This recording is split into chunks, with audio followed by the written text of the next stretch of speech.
Jakarta, Bogor, Tangerang, Cikampek, dan Karawang yang per minggunya udah rutin. Selain dari pemesan kalau yang jumlah sedikit, kita sudah sampai ujung Indonesia, Pulau Bima, Sumbawa, Kalimantan.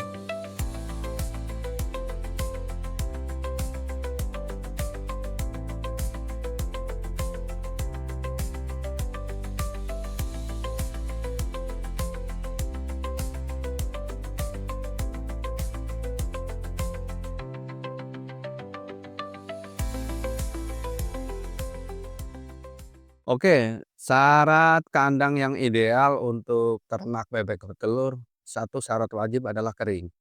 Kering itu dengan arti luas, ya. Jadi karena kita metodenya, eee, bebek kering, yaitu, dengan menggunakan pakan jadi dan kandang itu wajib kering dan wajib dapat cahaya matahari langsung untuk membantu pengeringan lokasi, membantu pengeringan amoniak, dan membantu kesehatan bebek itu tersendiri. Itu syarat wajib kering meliput arti luas, seperti itu.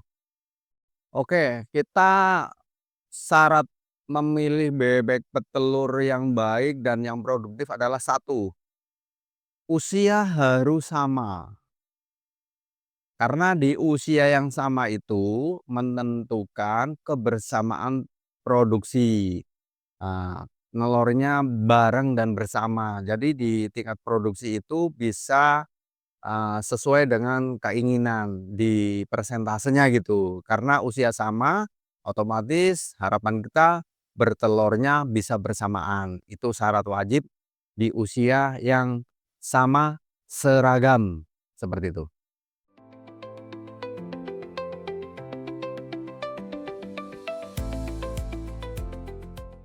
Kalau kebutuhan pakan bebek biar produksinya maksimal, hari gini kita sudah mulai beralih ke pakan jadi yang notabene dibuat oleh pakan-pakan formulasi dari pabrikan.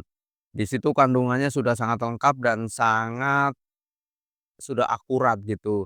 Melalui uji lab dari Dinas Kesehatan Ternak yang sebelum diedar di ternak-ternak itu, dari pabrik itu sendiri melalui izin dari lab kesehatan itu. Jadi, saran saya rekomendasi untuk menggunakan pakan jadi yang sudah dibuat oleh pabrikan, pakan pabrikan yang kandungan nutrisinya sudah sangat lengkap dan komplit. Ya, seperti itu. Oke, di Berkafan sendiri pemberian pakan itu menggunakan metode 1 hari 1 kali. Tapi dengan kebutuhan 1 hari 1 kali itu dipenuhi dan dicukupi, seperti itu. Untuk, di Berkafan sendiri 1 ekor membutuhkan atau pemberiannya menggunakan 1 on 30 gram.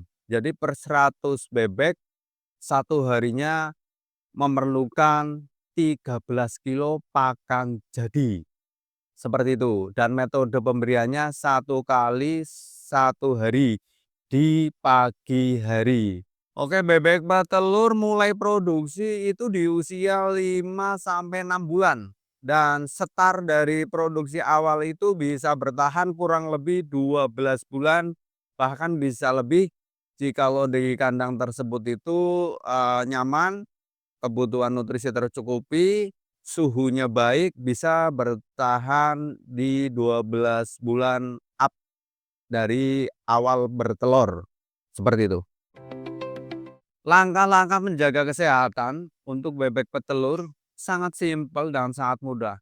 Satu, jaga kekeringan dalam kandang tersebut. Otomatis bebek kering, area lokasi kering, amoniak terkontrol. Bebek nggak lembab lah kandangnya ya. Di situ bebek dengan kandang yang kering, nggak lembab, nafsu makan tinggi, amoniaknya aman, sirkulasi udara baik, dan lain sebagainya. Penyakit nggak ada, nggak akan datang.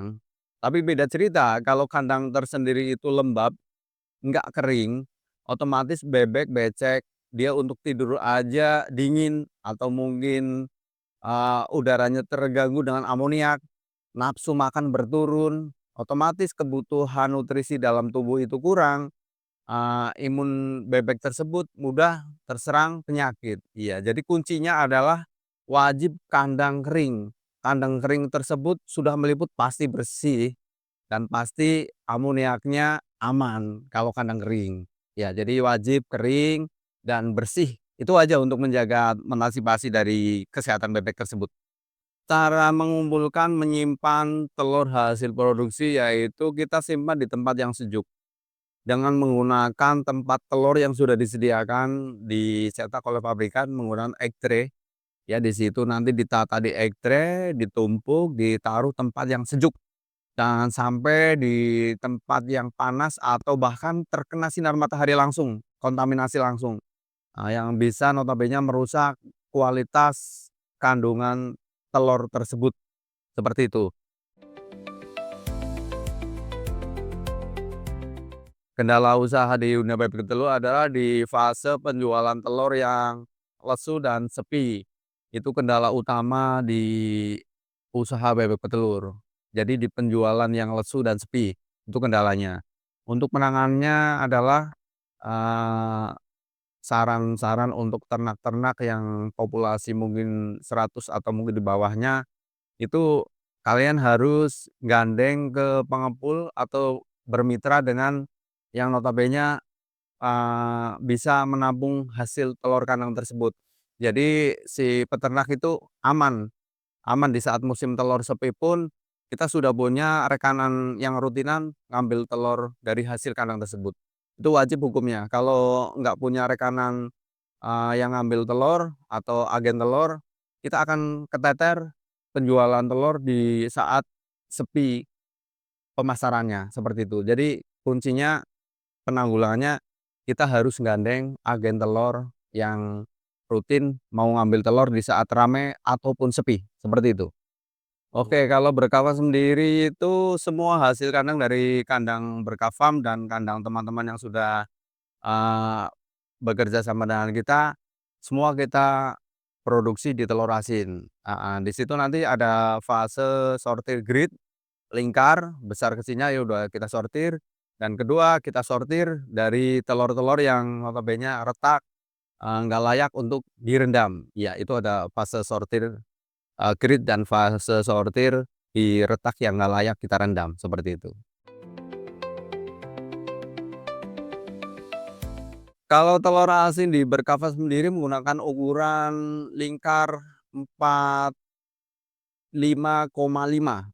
Iya, itu di grid AB-nya. Ya otomatis dari lingkar yang di atas rata-rata, Berkafam dengan manajemen telur asin Excello itu lebih unggul lingkarnya dibanding yang lain. Karena standarnya di, dunia pertelur itu lingkar menggunakan 4,5, Berkafam menggunakan 45,5, seperti itu.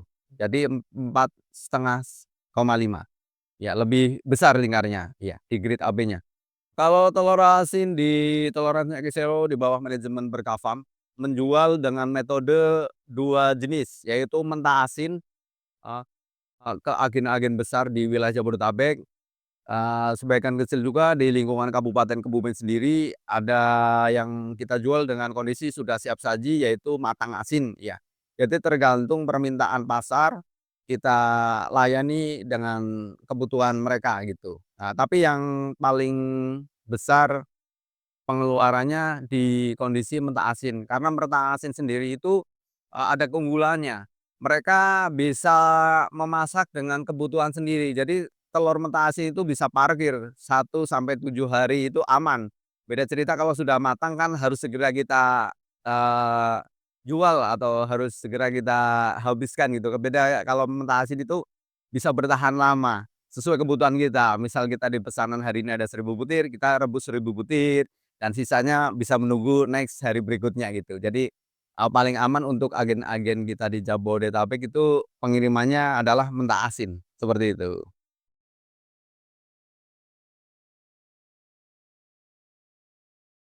Proses pembuatan telur, ya sebenarnya sih dibilang mudah, cuman butuh waktu telaten karena banyak urutan pegangan-pegangan. Dari awal kita sortir di lingkarnya, itu fase pertama. Setelah kita dapat lingkar AB dan BK-nya kita lanjut ke sortir yang retak. Berkafam full sortir menggunakan metode ketrik. Nah, di situ setelah full ketrik, kita baru ke media celup. Media celup yang notabene di situ ada bahan baku bata merah dan garam yodium. Udah dioplos, di-mix dengan ukuran perbandingan yang sudah kita pakem di telur asin XLEO. Setelah itu baru kita celupin. Dicelup, nanti baru kita masukin ember tempat penyimpanan yang ada tutupnya untuk menjaga suhu kelembapan. Setelah masuk ember itu dikurang lebih 10 atau sampai 14 hari. Di situ setelah 10 atau 14 hari, telur asin itu siap rebus dan siap untuk dipasarkan. Seperti itu prosesnya kurang lebihnya, iya.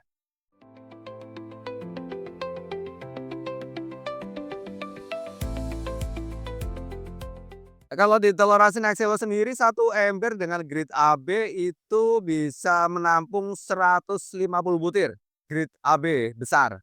Kalau grade BK bisa menampung kurang lebih 250 butir, BK butiran kecil, ya satu ember ya. Harga telur asin matang sendiri di Berkah Farm itu karena kita seller menggunakan harga seller di harga 3.000 matang siap saji.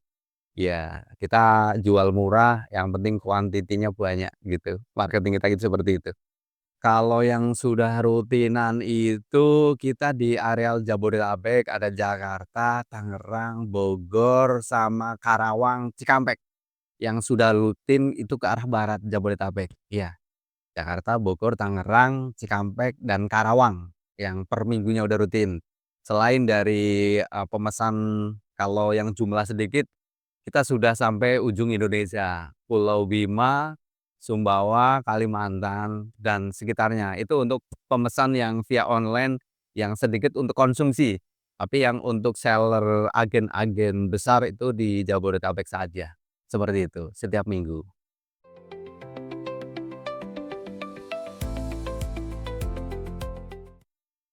Halo, assalamualaikum. Perkenalkan, saya Tholib MJP, asal dari Desa Jatimulyo, Kecamatan Alian, Kabupaten Kebumen. Saya sendiri mempunyai usaha di bidang bebek petelur, dengan nama farm yaitu Berkah Farm. Berkah Farm beralamat di Desa Jatimulyo, Kecamatan Alian, Kabupaten Kebumen.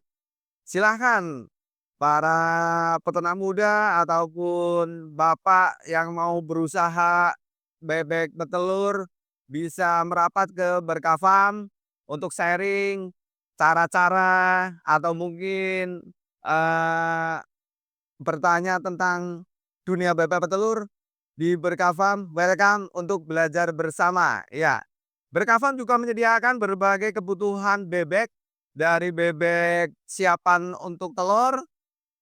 Terus kita bantu desain kandang, kita juga ready. Pokoknya dari kebutuhan bebek kita siap suplai dan siap bantu. Tentunya juga dari hasil kandang tersebut, telur, ya. Berkah Farm punya usaha lain yaitu telur asin XLEO. Telur asin XLEO tersebut eee, bergerak di bidang penyerapan hasil kandang tersebut, dibuat telur asin, ya. Silakan, barangkali membutuhkan telur asin, kita siap suplai dari partai ataupun ecer dengan skala besar. Telur asin XLEO dengan kualitas prima, dengan kualitas telur yang nutrisi tinggi dari pakan pabrikan, manik oren, dan rasa dijamin maknyus. Oke, sekian informasi dari kami. Jangan lupa like dan subscribe, komen di channel Mata Asa di bawah. Oke, terima kasih. Wassalamualaikum warahmatullahi wabarakatuh.